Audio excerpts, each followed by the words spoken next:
Happy New Year. It is 2026. Oh my goodness, family. I definitely missed you guys. It's been 5 months. I said it was going to be a few weeks after my last episode. I said we would be back at the end of August. Well, life be lifing. Life be lifing. So it took me a little bit of time to get back here. I just have to say, I have a toast here. I don't know if you guys can see. I have limoncello and prosecco with my iced strawberry for a added flavor, bringing in the new year with you.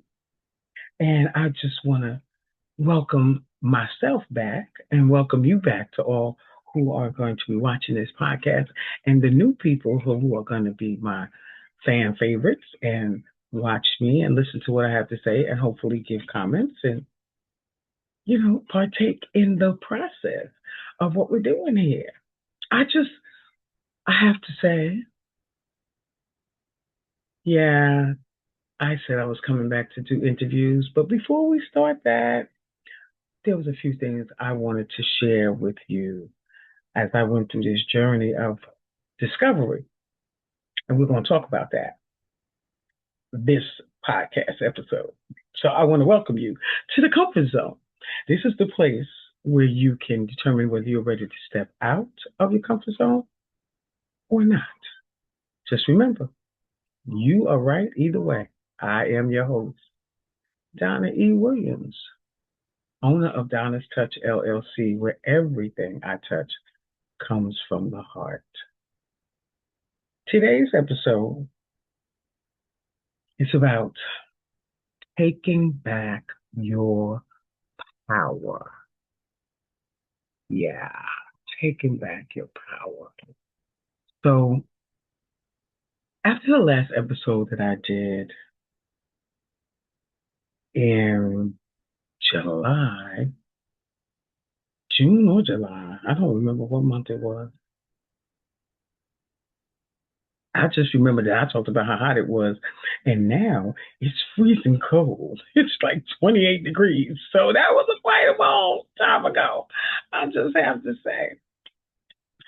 So, what took me so long to return was a couple of things. One is that I allowed certain things and instances and situations to take me out of my comfort zone, to take me to a place where I didn't feel good about myself. And I was wondering, should I continue doing what I'm doing? And I'm going to tell you something. A few of the reasons why I am back here is because people kept asking me, when are you starting your podcast again? Donna, when are you starting your podcast again? Those who know that I start things, get all worked up and feel all good about it. And then somehow I allow other things, external things, to take me to another place in my life. And then I stop. I'm working so hard on that. And I appreciate you for all who have been here, who've been watching my podcast and getting the tidbits and the information that I'm willing to share and the transparency that I'm sharing with you, that you will continue to support me. And the ones that I've asked to be interviewed will respond, and I will start my interview series. So in between the interviews, I'll be doing other things. I'll just be doing the regular podcast like I'm doing now. So I'm wearing my icon shirt because I am an icon. I am a pink princess, even though my sorority is blue and white. Y'all know I'm a Zeta, but I'm a pink princess, and I am a starfish, and I just glow. So what happens is, far too often, I just have to explain this process with you and how I got to this place. Far too often we make the mistake, or people, I'm sorry, make the mistake of your strength of character for always having it together. People, how people always say, you're so strong, you got it, you got so much confidence, you got so much self-esteem, and you got it going on, girl. So nothing could be going wrong with you. You can't have an issue. They mistake your strength of character for that you have it all together all the time. Like there's never a time in your life where you don't have it together.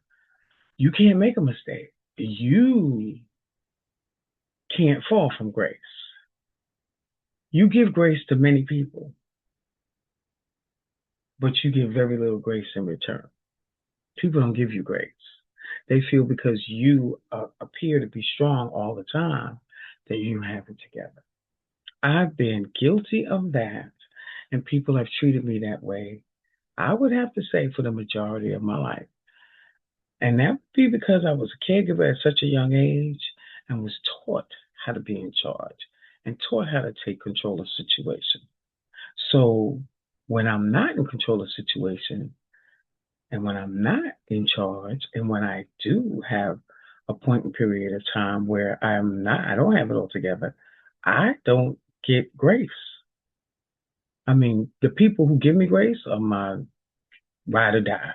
They always give me grace, and they always lift me up, and they always support me. I'm not talking about those people. I'm talking about the other people. The people who, unfortunately, we give the power to break us down. So I just have to thank God for the grace of Jesus, because it is by his grace that I understand and know what it means to fall down and to be allowed to get back up.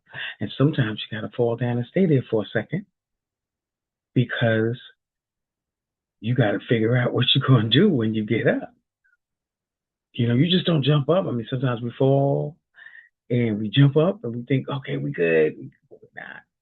I know I'm 65. A couple of days later, I'll be like, maybe you shouldn't have jumped up so quickly. You should have took your time. But I have to share with you, someone definitely, one of my dear friends asked me, what does the acronym of fear mean to me, and what did it teach me? I want to share that with you. So the acronym, I'm pretty sure I've shared this before, but I'm going to share it again, is the acronym of fear is always something that we should keep in our repertoire, so to speak, keep in our heads, in our hearts, and in our minds, because whether we realize it or not, it does work through us. It works. Sometimes it works for us, and sometimes it works against us. So my acronym for fear I have two. In the beginning, I was taught it was false evidence appearing real. And then later on, I heard one that I really appreciate: face everything and rise. So those two acronyms are what fear represents to me. Now, false evidence appearing real, I realize that is something that depending on how you look at it, you could think that it's what's the false evidence, right? Something that you think you should be afraid of to not be able to accomplish, but you have decided that this is something that you shouldn't be able to accomplish, which is false evidence, because there's no evidence to say that you shouldn't accomplish it. You've told yourself that. It's things you tell yourself.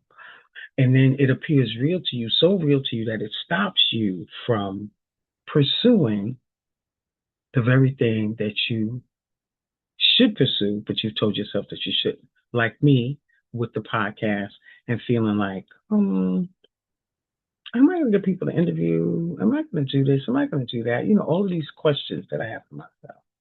So face everything and rise means when you do have those doubts, you face it and you rise above it. You face everything. You face all of the stuff that tells you you shouldn't, you can't, you won't be successful. And all of the people, all the naysayers, all the haters, and they come from everywhere. They could be laying in the bed next to you. They could be part of your family. They could be your friends. They could be your coworkers. They could be sitting next to you in church. They could be the people that you spend the most time with. I was listening to a mini episode where this woman was talking about how these two men were friends for over 20 years. And one friend betrayed the other friend. 20 years. That's a whole nother story. We're not getting into that. But what I'm saying is, there could be people that you feel would not do this to you, but they can. And if you let them, if you give them the power will be used against you because you've allowed it. So I understood what it helped me, what it taught me, the two definitions of fear, taught me that God helped me to understand the difference, that I am here for a reason, a purpose. When I think about all the things that could have taken me out, cancer didn't take me out. Congestive heart failure didn't take me out. AFib didn't take me out. Pneumonia didn't take me out. Those last three I just mentioned, I had them all at the same time. In March of 2024, I was laid up fighting for my life. Didn't take me out. You see me sitting here in front of you talking, you like, what? No, I don't look like what I've been through, baby. I'm just saying. Face everything, and that's what I did. But I had to take time to think about this. And this is what I want you to think about. If this is happening to you in your life, this is what I want you to think about. Who, what, or where have you given power? Who have you given power to strong enough to hurt your spirit? Who, what, or where have you given power to that was strong enough to hurt your spirit? Just think about that for a second. While I take my celebratory sip. I am not who I was before. Who did you give? Who was strong enough to take that spirit from you? I gave my power away to people who had the ability to hurt me. And it's not any one person. It usually isn't one person. It's usually a variety of people. It's a number of people.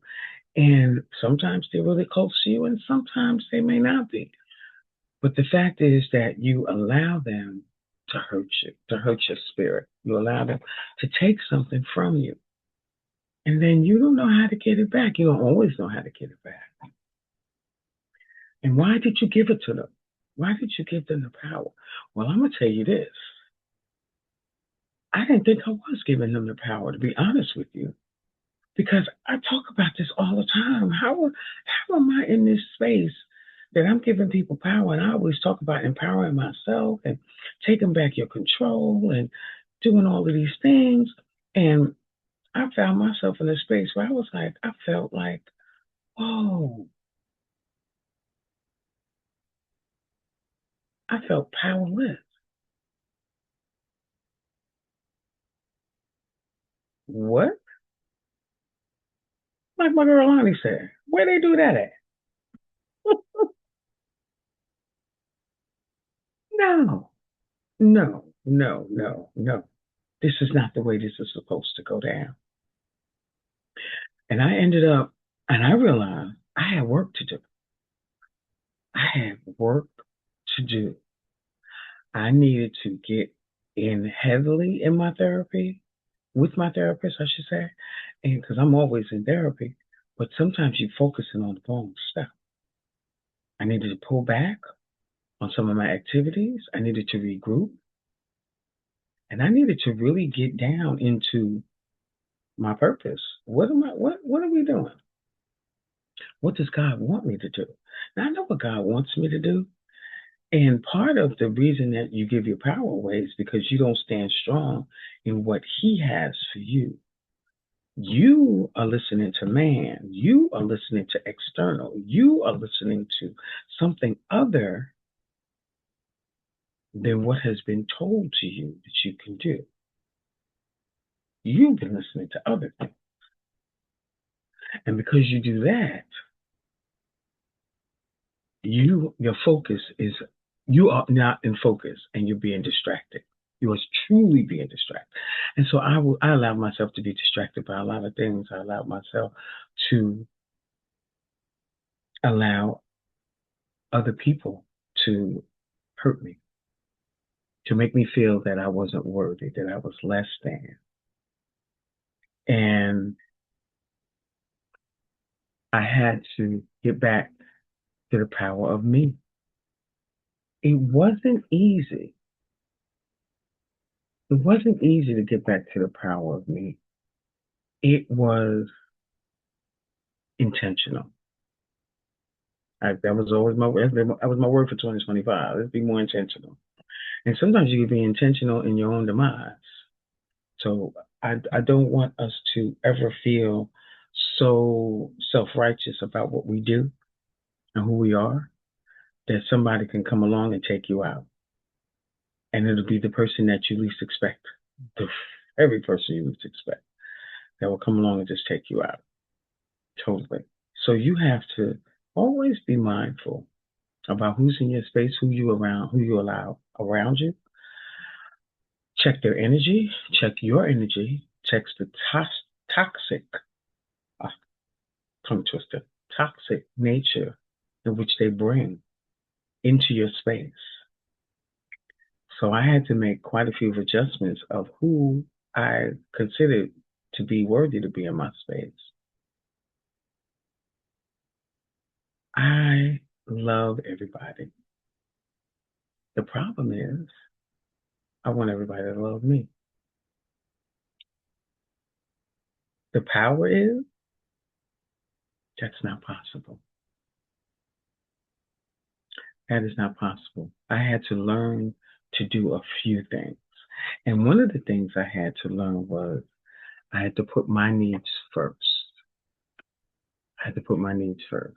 As a caregiver and somebody who had been taking care of my mom since the age of 7, putting myself first was very hard. Always has been. Being the oldest of 3 children, being responsible for them, putting myself first, very hard. Taking over being a bonus mom for my goddaughter when she was 12 years old, putting myself first is very hard. Dealing with cancer, beating cancer, still being a caregiver for my mom, very hard. So these things, it's not as easy as it looks. I know I may look that way, but that's, once you know my story, you know, and anybody else who's been in similar positions as me knows it's not as easy as it looks. It never is. So I want to share something with you. What I got from someone shared this with me today. What to leave in 2025, and I just thought that was so so significant that I wanted to share it with you. And one of the things she said was, and I'm gonna break it down each one. Things to leave behind in 2025. People pleasing habits. Ooh, big one. Like I just said, that was me. I love everybody and I want everybody to love me. And I am part of the people pleasing club. I want to please everybody. I want to make everybody happy. Not possible. And when you do that, you've left yourself way at the bottom. So we're going to leave that behind in 2025. Fixing what you didn't break. Mm, mm, mm, mm, mm. You take a sip on that one. There are people, places, things, situations that you are not responsible for how people treat you or react to it. You didn't break it.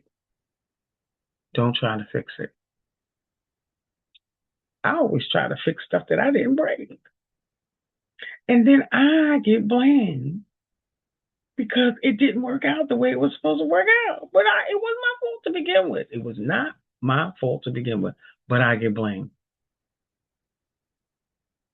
Fixing what you didn't break, leave behind in 2025. Ignoring your intuition. Now, that's one thing I don't do. I always follow my intuition because my intuition has never, ever, ever failed me. I tell you, when my intuition tells me to do something, sometimes I'll be like, oh, come on, you can't really mean this. But when I don't follow it, I pay for it. I very rarely don't follow my intuition. I mean, I'm not perfect. Nobody's perfect. So, but I don't make a practice of ignoring it. Carrying one-sided relationships. That's a heavy burden to carry a one-sided relationship because you're not getting met. The other person's not meeting you. They're not talking. They're not giving you any information. They're not helping you carry the relationship. So you're carrying it by yourself. And you know what? In my opinion, it's not a relationship. How could it be a relationship if it's only one-sided? What is that? Sounds like, okay, we'll save that for another podcast, what that sounds like, okay? I'm sorry. I don't want to get too far off track. I have a lot to cover. Showing up where you are not valued. That's a big one. You show up for people, places, and things, and you do things, and no one values what you do. Now, value looks different to everyone. So it depends on what you consider to be value, your value, that will determine whether you're showing up and you're not being valued. Okay. That is something that is individual, like I said, but you need to think about where you're doing that, what that looks like. I mean, I want to, and I think I will now that I read this again, that we're going to do an in-depth look at all of these things, like what is value? What does that mean? How does it show up in your life? What do you determine when people are not valuing you, but you keep showing up for them anyway? And how do you work around that? Because there is a workaround. There always is a workaround. Now, you can distance yourself from that person, but suppose it's somebody you can't distance yourself from and they're not valuing you. What do you say? How do you respond? Suppose it's a parent. Suppose it's a girlfriend. Suppose it's a boyfriend. Suppose it's a teacher. Suppose it's a boss. It's an employer. Suppose it's your best friend that's not valuing you. Is that truly your friend? Because if they're not valuing you, that's probably going back to carrying the one-sided relationship. Think about it. Think about where you're not being valued. And here's the big one. Here's the last one, but it's a big one. Apologizing for healthy boundaries. Never apologize for healthy boundaries. We're leaving that behind in 2025 too. When you wanted to feel that you had to explain to somebody why you don't have the time to do something for them, or why you choosing you first, and because you do that, you don't have time for them. See, what happens is when you choose healthy boundaries and you haven't been doing that before, it throws people off. They are caught way off guard because they have an expectation, as they have always had, that you will be there for them, do whatever you need to do whatever they need you to do to please them. And when you set up a boundary to put yourself first, I set up the boundary that my mental health comes first. I come first. And if I'm not in the mood, or I don't feel like it, or I don't have the capacity to take something on, I'm going to say no. I can't do it. That's the hardest thing for me to do, is to say no. But you don't apologize for the boundary, because you know what? No is a complete sentence. I know I've said that on this podcast before, but I'm saying it again. No is a complete sentence. No explanation is necessary. And you don't even have to be nasty about it. Just say it. Just say it. So these are some of the ways I got back to the power of me, what I just explained to you, what I left behind in 2025. So I want to leave something with you as we end this podcast.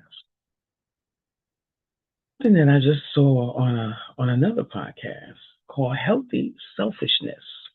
Like I never heard that before. Healthy selfishness is described as a person or people who take responsibility for getting their emotional, social, and physical needs met. They are self-focused rather than self-absorbed. Self-focused than self-absorbed. They take responsibility for getting their emotional, social, and physical needs met. That means you are taking care of you. Healthy selfishness. You are taking care of you in a healthy manner because the things that have taken your power away are usually unhealthy.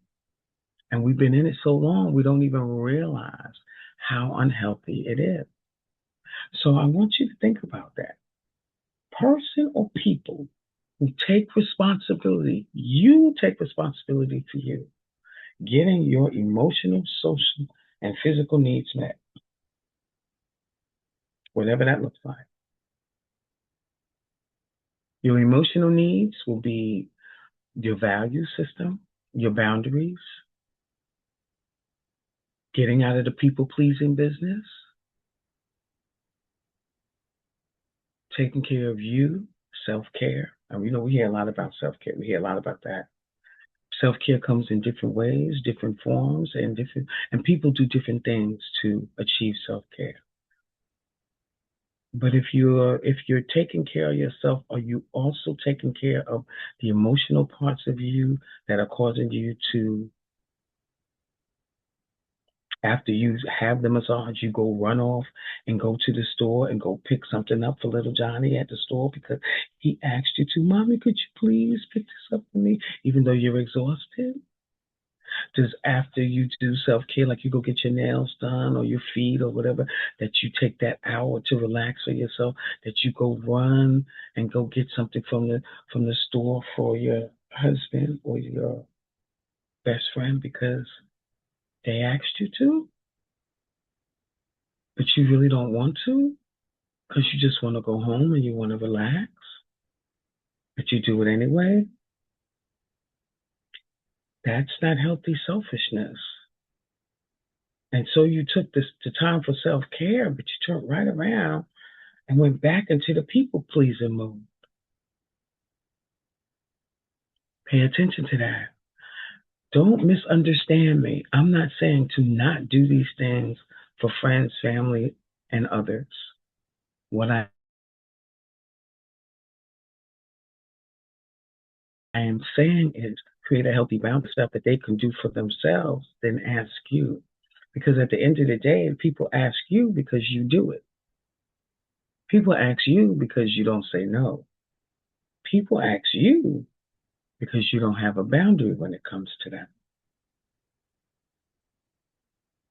That's why they ask you. They cover it with love, but that's why they ask you. Don't kid yourself, okay? don't don't kid yourself. So get back to the power of you, taking back your power. Let's do that moving forward in 2026 because we are icons and we are starfish and we are star seed and we are light. We light up the world. We light up our own lives. And we can light up others within reason. But you come first. Make sure you come first. I want to thank you. I think this went a little longer than I wanted it to, but I just really missed talking to you. I missed having these in-depth conversations. And when I was wondering, what was I going to talk about today? Everything aligned. The graphic that I got came to me today as part of my devotional. The healthy selfishness was part of something I wasn't even supposed to be listening to on YouTube, part of a podcast on YouTube. And I was listening to it, and they talked about the definition of healthy selfishness. So everything aligned and said, you're going to talk about your power. You're going to talk about mental health. You're going to talk about the importance of choosing you, taking you back, taking your power back, and choosing you, making sure you are most important. Without you, nothing else happens. Nothing else. You are the most important thing in your life. Act like it. So, nothing's changed. My ending is the same. I want you to celebrate your life. The more you celebrate life, the more life there is to celebrate. I will see you next time on the Comfort Zone.